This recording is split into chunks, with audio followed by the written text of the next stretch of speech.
The sun was barely setting when I pulled my truck into the long gravel driveway of my new property.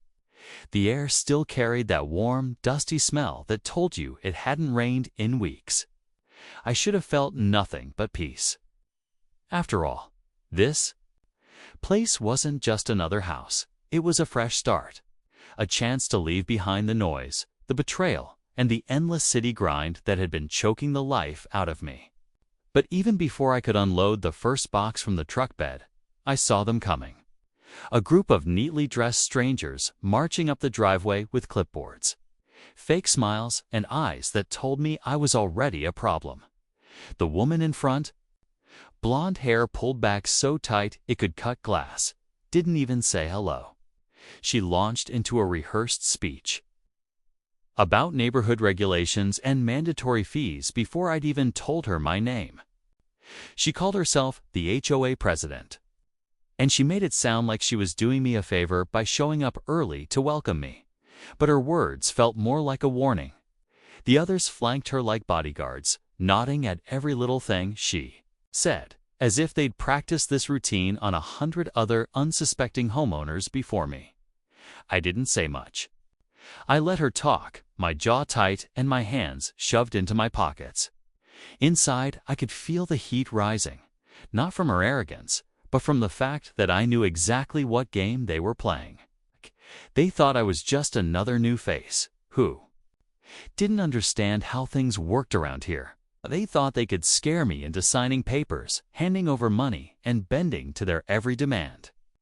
What they didn't know was that they had just walked up to the one man in this county who handled their property leases. Their entire HOA, the fancy sign at the entrance, the manicured lawns, the million-dollar homes, sat on land they didn't own, land I had just inherited. Still, I kept quiet. I watched as she pointed out violations that didn't even exist yet. She mentioned how my driveway would need to be repaved to match community standards, and how I couldn't keep my truck parked outside overnight because it was unsightly.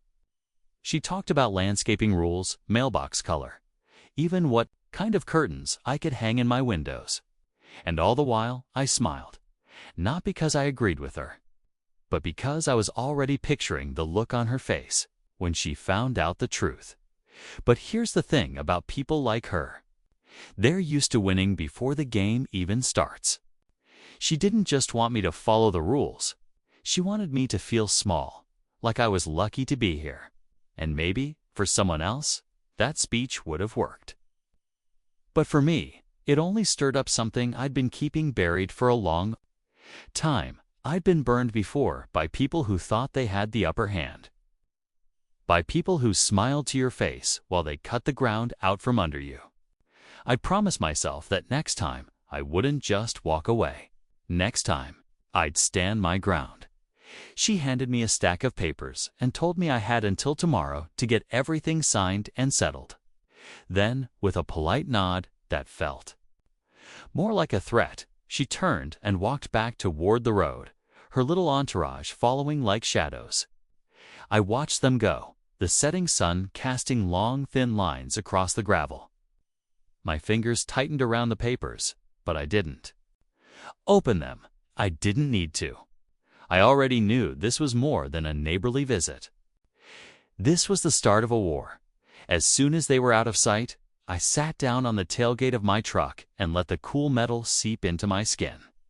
The quiet of the countryside wrapped around me, but my mind was already racing.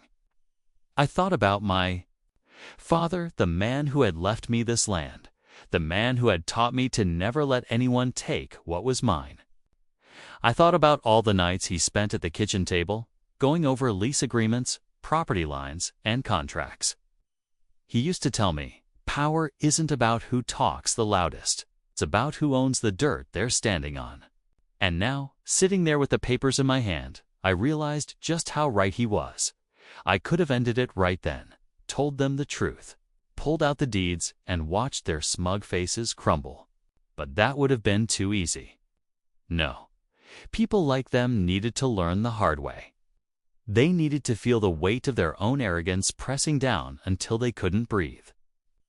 They needed to understand that they weren't in control.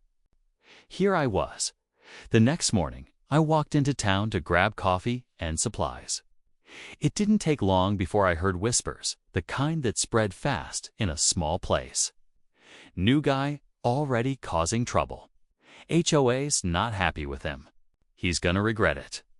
I smiled to myself, stirring my coffee slow. Let them talk. Let them think they had the upper hand. Every word they spoke was just another brick in the wall. I was about to build around them a wall they'd never be able to climb over when I got back to the property. I took a slow walk along the boundary lines, feeling the dry grass crunch under my boots. Every corner, every fence post, every tree, it was all mine. And soon, every one of those people would realize that their power wasn't worth a dime without my land under their feet. I could almost hear my father's voice again, low and steady. Son, the best revenge is letting them dig their own hole, and then owning the ground they fall into. I folded the HOA papers neatly and tucked them into my desk drawer, right next to the original land lease agreements. Then I sat back, looked out the window at the road leading into their perfect little neighborhood, and started planning. The air in the room felt colder than it should have been, though the Texas summer sun was blazing outside. My fingers tapped. The arm of the chair slowly. The sound of my wedding ring clicking against the wood echoing in the HOA's little conference room. I could feel every pair of eyes watching me, from Margaret's smug glare to the fake, plastered smiles of the other board members. They thought they had me cornered, but what they didn't know was that I'd spent years sitting across tables like this. Just with bigger sharks in sharper suits, Margaret slid a folder across the table, her red fingernails tapping the cover like she was sealing a deal. "We just need you to sign these agreements," she said sweetly, her voice dripping with false kindness. "New community guidelines, nothing major, just updated rules for everyone's benefit." I didn't touch the folder. I could see the small print from where I sat. I've been reading legal contracts since before most of them were out of high school. The moment my eyes caught the words special assessment fees and non-refundable compliance charge, my stomach tightened. They weren't just trying to shake me down. They were laying a trap big enough to drain tens of thousands from anyone who is dumb enough to sign without looking. I leaned back in my chair, my voice calm but sharp. "I've been here less than an hour, and you're already handing me a bill?" Margaret tilted her head with a little laugh. "Oh, it's not a bill, it's just a contribution. Everyone pays it. You want to be a good neighbor, right?" Across the table, a man in a blue polo, Ted, the HOA's treasurer, was fidgeting with his pen. His eyes kept flicking toward me, then toward the folder. He looked nervous, almost like he knew I wouldn't buy it, but was scared of how I'd react when I didn't. I smiled. Not the kind of smile you give when you're happy, but the slow, measured one you give when you know you've already won. "Funny thing," I said, leaning forward, "I already know who actually owns this development. I've seen the management contracts. I know exactly where your rent checks go." Margaret's smirk faltered for just a second, a blink, but I saw it. "You see," I continued, "you're forgetting that I'm not just a new neighbor. I'm the man who collects your rent every month. And I know every single dollar that comes in and goes out of this neighborhood." The silence in the room was thick. Ted dropped his pen. One of the other women, a middle-aged blonde in a floral dress, cleared her throat and looked at the floor. Margaret's smile returned, but it was tighter now, like she was holding it in place with sheer willpower. "That's interesting," she said, carefully. "Oh, it's more than interesting," I said. "It means I know exactly how much money you've been overcharging homeowners for maintenance fees that mysteriously disappear into nothing. And I know exactly how much you've been underreporting." Margaret's eyes narrowed. She leaned forward, lowering her voice. "I don't know what you think you know," but I cut her off. "But nothing. You tried to trick me into signing away money before I even unpacked my truck." That's not neighborly. That's not legal. And it's definitely not smart when you're talking to the guy who has the power to pull every financial record you've ever filed. A low murmur spread around the table. Ted looked like he wanted to crawl under it.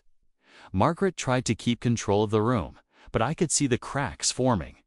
Finally, she stood, straightening her blazer. "This meeting is over," she said. Coldly, "We'll revisit this later." I stood too, gathering my things slowly, deliberately. "No, Margaret," I said with a calmness that made her jaw tighten. "This is just beginning." As I stepped out of the HOA office, I could feel eyes on me from the hallway. Residents passing by, curious about the tension. A few gave me small nods, almost like they'd been waiting for someone to stand up to the board. One older man even muttered under his breath, "About damn time." When I got back to my house, my phone buzzed. A number I didn't recognize. I answered, and a quiet, shaky voice spoke on the other end. "I heard what you said in there," the voice whispered. "You don't know me, but I've been fighting them for years. If you're serious about taking them down, I've got proof." I froze for a moment, staring out my window at the perfectly trimmed lawns and pristine driveways. Somewhere behind all this clean, picture-perfect suburbia, something rotten was festering. And now I had someone willing to help me dig it out. I didn't even hesitate. "Meet me tonight," I said. "We're going to make sure they never see this coming. 'Cause this wasn't just about me anymore. It was about everyone they'd tried to cheat, intimidate, and silence. And I had every intention of making sure the HOA learned exactly what happens when you pick the wrong man to mess with." When I woke up the next morning, the air in the guest house felt different, heavy, like something was about to happen. I pulled back the curtains and saw 3 HOA board members standing on my porch, arms crossed, their eyes scanning the property like they were inspecting a crime scene. My stomach tightened. I knew this wasn't a neighborly visit. I stepped outside, coffee in hand, trying to appear relaxed. "Morning," I said evenly. They didn't smile back. The one in the middle, Mr. Charles Benton, cleared his throat. "We need to talk," he said. His tone wasn't just serious, was laced with condescension. The other 2 flanked him like he was some kind of general leading troops into battle. I invited them in, though I had no intention of letting them control the conversation. They stepped inside and looked around, making little notes in their heads. Charles sat without asking, as if he owned the place. "We've noticed some irregularities with your lease," he started, drawing out the words. "It appears that the terms of your stay here might not comply with HOA community guidelines." I raised an eyebrow. "My lease is perfectly valid. I've reviewed it myself." He smirked. "Perhaps. But rules are rules, and as the governing body of this community, we have the authority to make changes." That's when it hit me. They were trying to push me out before I even unpacked my life here. I could see it in the way Charles spoke, like he already believed he had the upper hand. "I'm sure you understand," he continued, "that all residents are expected to pay the HOA fee, maintain the landscaping to our standard, and," he paused for effect, "we have the right to review whether you're a fit for this neighborhood." His eyes flickered with a silent threat. The thing was, I already knew exactly who they were. I had read every file on this HOA before I moved in. I knew which homes were behind on fees, which board members had complaints filed against them. And more importantly, I knew something they didn't. Every single one of them was technically renting from me. They didn't know it yet, but their landlord was sitting right in front of them. I sipped my coffee, letting the silence stretch. "Interesting," I said finally. "You talk about fit. Tell me, Mr. Benton, do you consider someone a fit for the neighborhood if they pay their rent on time?" He looked confused for a split second, then regained his smug expression. "Well, of course." I leaned forward, my voice calm but sharp. Good, because in about 5 minutes, you're going to realize that the man you're trying to bully is the one keeping a roof over your head. Their smiles faltered. The other two shifted uncomfortably. Charles tried to laugh it off.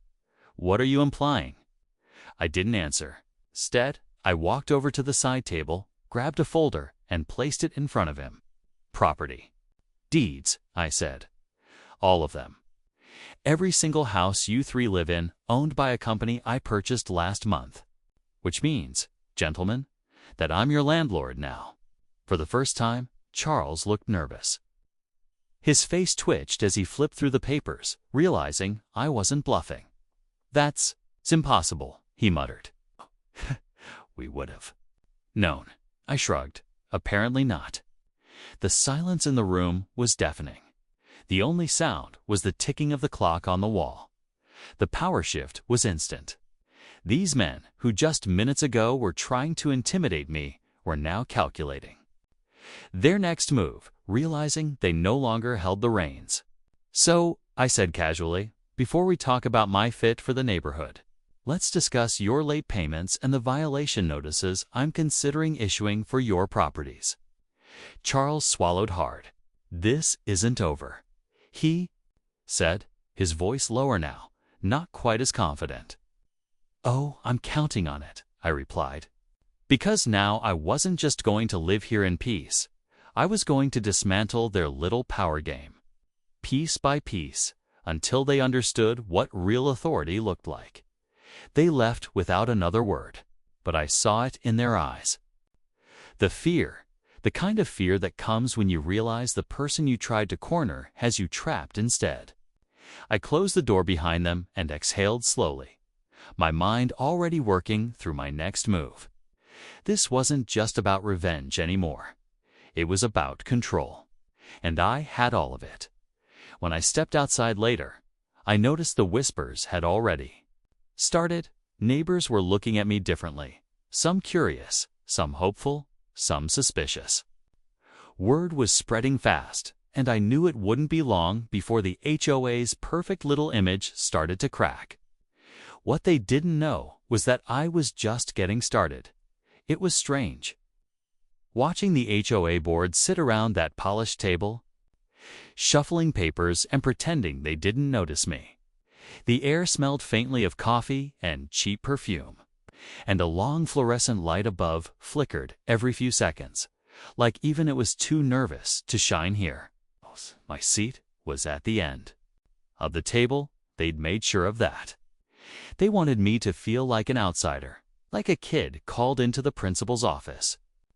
But as I leaned back in my chair, arms folded, all I could think about was how clueless they were. Karen, of course, sat at the head of the table like she was queen of some petty little kingdom. She didn't even wait for the meeting to officially start before launching into her accusations. "You've parked in an unapproved spot," she said with that smug, nasal tone, flipping a page in her notes. "Your fence is 2 inches higher than allowed. Your trash cans were visible for at least 3 hours past collection day. We have photographic evidence." She slid a glossy photo across the table like it was a court exhibit. I glanced at the picture, then at her. "You mean this one?" Taken while I was literally outside bringing the cans in. She stiffened. I could see her lips twitch before she smoothed her expression again. "Rules are rules," she replied. That was the thing with Karen. She didn't actually care about the rules. She cared about power. And she thought I was just another newcomer who'd cower under the weight of HOA fines and public shaming. She had no idea who she was messing with. They started reading out a list of proposed fines, each one more ridiculous than the last.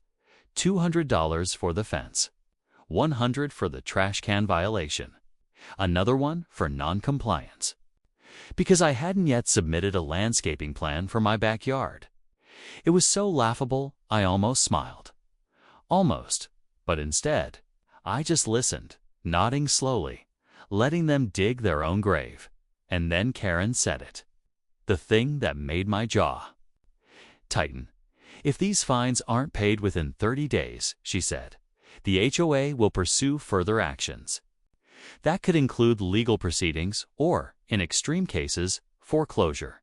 Foreclosure over a trash can and a fence. That wasn't just a threat. That was her flexing her imagined control, trying to scare me into opening my wallet. The other board members avoided eye contact, some shifting uncomfortably, but no one spoke up. I leaned forward, folding my hands on the table. Foreclosure, huh? Interesting. And what exactly do you think will happen if you try that? Karen smirked. The HOA follows the law. We have the authority. I let a slow smile form on my face, not out of amusement, but out of knowing something they didn't. You know, I said, that's funny. Because I'm pretty sure you've been sending your monthly lease payment somewhere.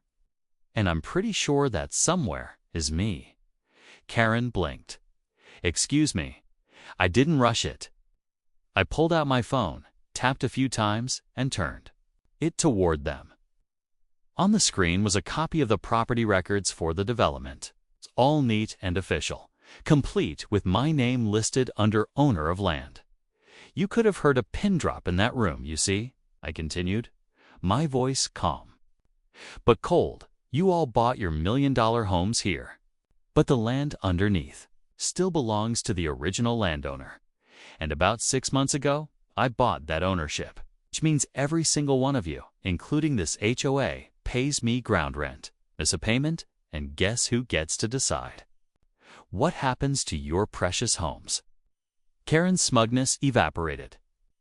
Her face went pale, like the blood had just been vacuumed out of her. One of the board members actually coughed in surprise. That's not possible, she stammered. Oh, it's possible, I said. And it's legal. I've been very patient.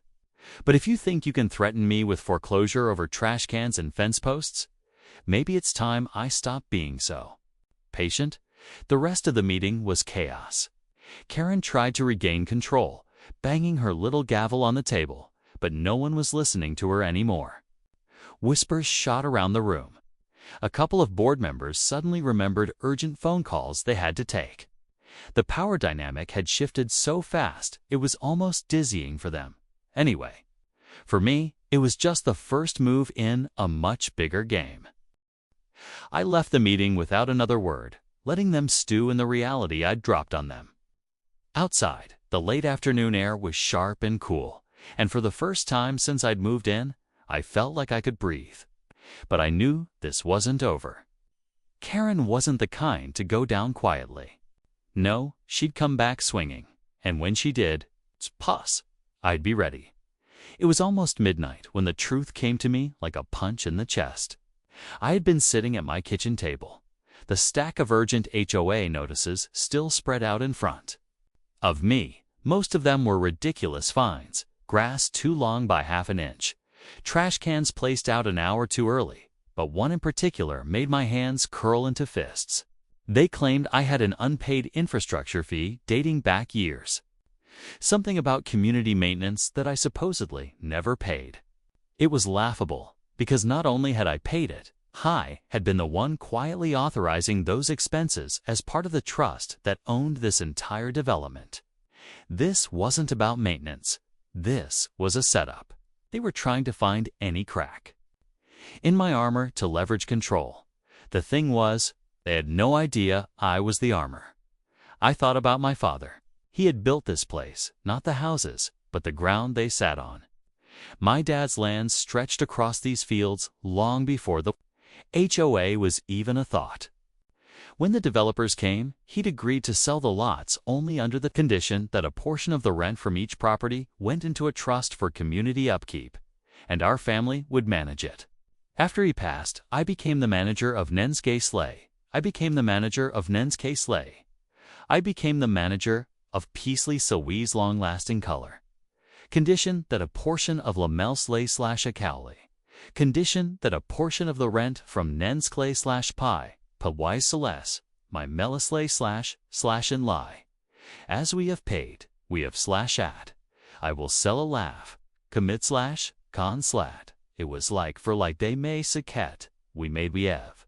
We as I love the akasakana. I will as o subsikaka bitu I lal I sit leasit it tis had I lights. Ganikapathe to buy the with those is it it's tick us it's clip at it sit it the bikiti to the does like the bus to base what's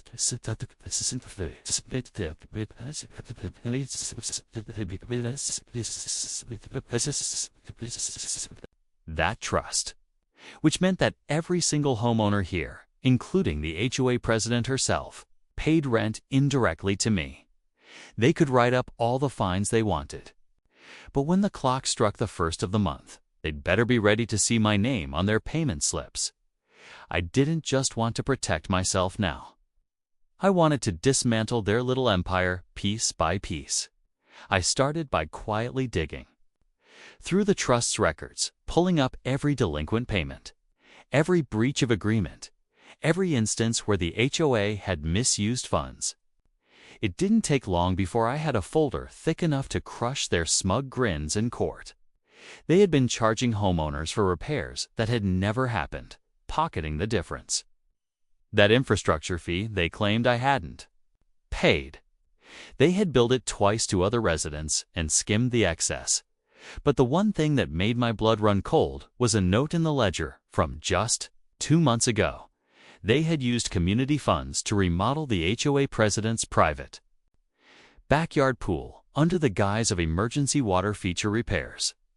Emergency water feature repairs. I wanted to storm over there that night, pound on her door, and watch her squirm under my glare. But I forced myself to wait. Timing was everything.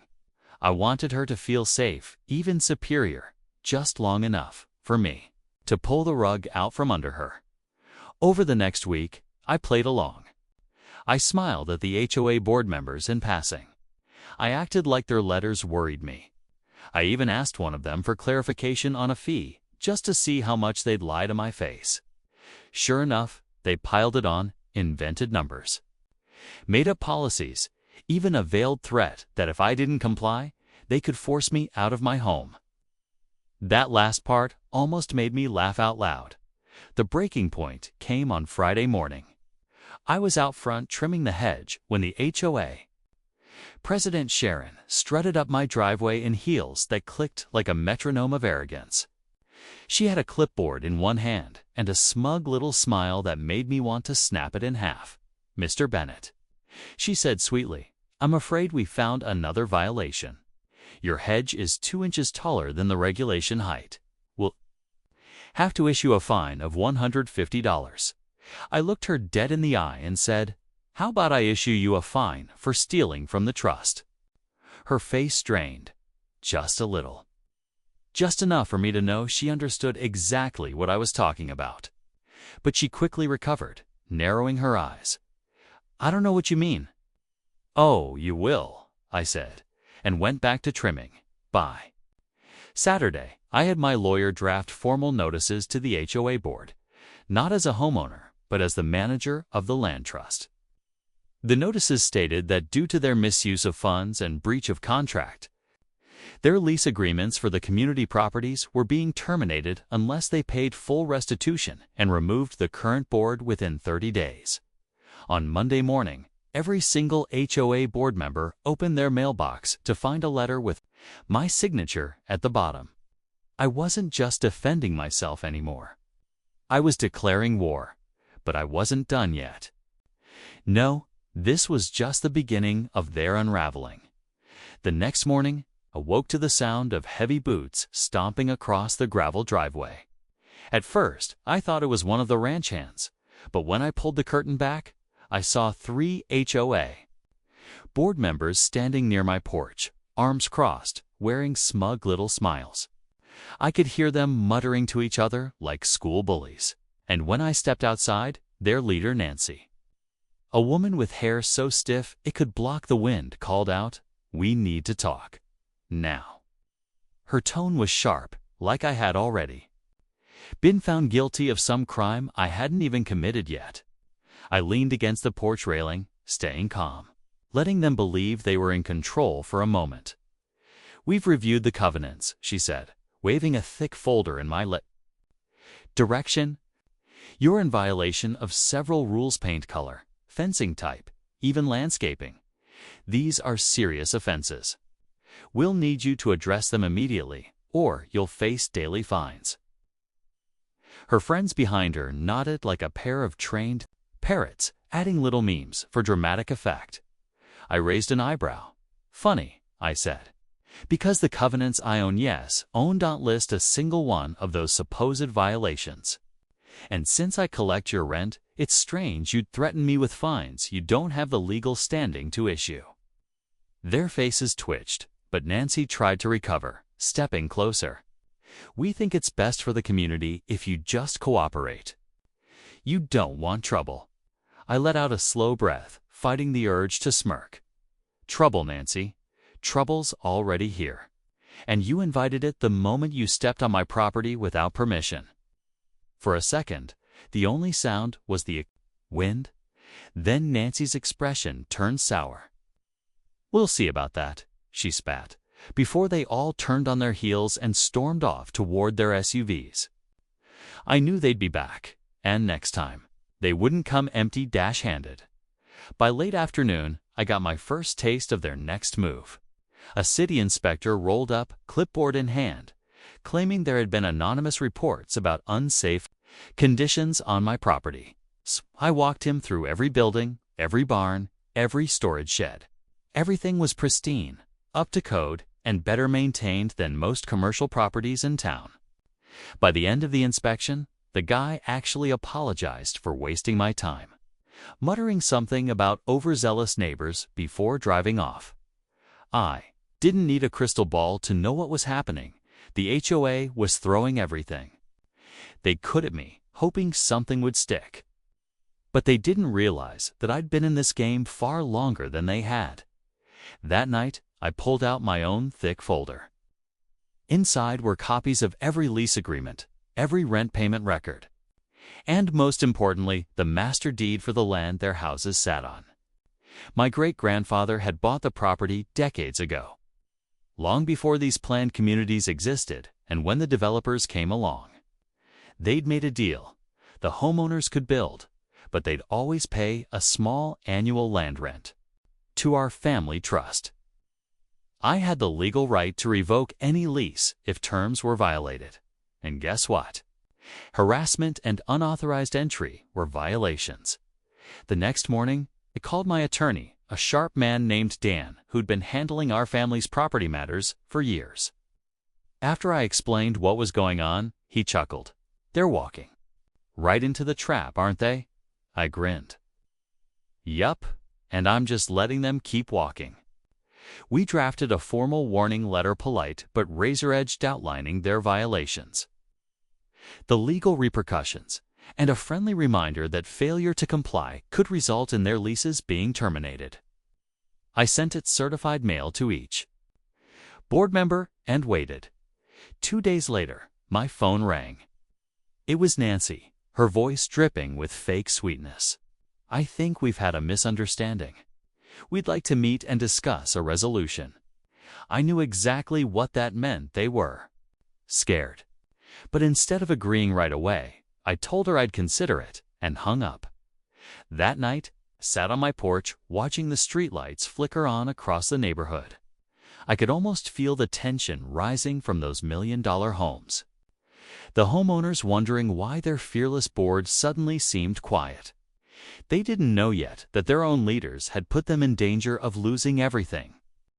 And I wasn't done. Not by a long shot. The morning of the HOA's special emergency meeting felt like the calm before a storm. The sun was barely up, the air was damp with dew, and the neighborhood had that eerie quietness where you could almost hear the tension building. I walked into the meeting hall, same place they'd once tried to intimidate me, and this time, every head turned. Some faces looked pale, others tight with anger, and a few those who had been silent but suffering met my eyes with something different. Hope. The HOA president, Linda, sat at the front, flanked by her loyalists. She tried to look composed, but the sweat at her temples gave her away. "Let's get this over with," she said sharply, tapping her pen. "We have concerns about your recent actions." I didn't bother sitting down. I stayed standing, letting my presence fill the room. "You mean my decision to enforce your unpaid dues? The fact that you've been breaking your own charter? For years. Or do you mean the part where I finally showed everyone how deep your corruption runs?" I could see her grip on the pen tighten. Linda glanced at the others, searching for backup, but they were quiet. I'd given them all the evidence, a folder with bank statements, invoices, and proof of HOA funds being funneled into personal projects for her friends. I had shown them the private landscaping done at her property, the luxury furniture. She'll build 2 community expenses, and the multiple trips labeled as maintenance inspections that just happen to be in vacation hotspots. "Those documents are private," she snapped. "You stole them." I stepped closer. "No, I requested them under the bylaws.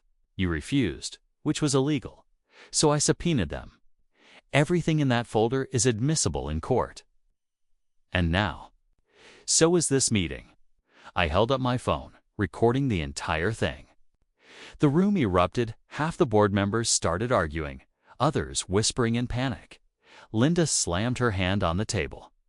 "We are the HOA. We decide what happens here." I smiled. "Not anymore." I reached into my bag and pulled out the deed, the one that proved my ownership of the land beneath half this development. Purchased quietly when the original owner defaulted. I'd bought it under a holding company, waited until the time was right, and now it was the key to ending this war. "As of last week," I said, "this property is under my control.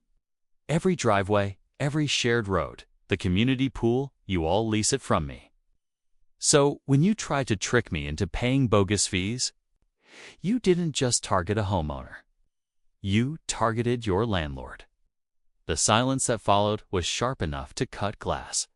The first to speak wasn't Lindit, was Mark, one of the quieter board members. "Is this real?" he asked, taking the deed from me, scanning it, then passing it along. Whispers spread through the room like wildfire. Some looked stunned, others relieved. "So what happens now?" someone else asked. I took a slow breath. "Now, things change. The HOA will be dissolved.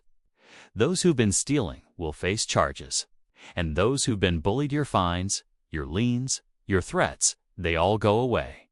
I'm giving the community back to the people who actually live here, not a handful of power-drunk tyrants." Linda stood so fast, her chair clattered to the floor. "You can't do this," she shrieked. "You'll destroy everything we built." Her voice cracked not with authority, but with fear. I walked toward her until we were almost face to face. "No, Linda, I'm saving it. You destroyed it a long time ago." She lunged for the deed, but I stepped back. To sheriff's deputies who I'd invited and brief stepped forward. "Linda, you're under arrest for embezzlement, fraud, and misuse of funds," one of them said, reading her rights as they cuffed her. Her face twisted in disbelief as they led her away. "This isn't over," she screamed.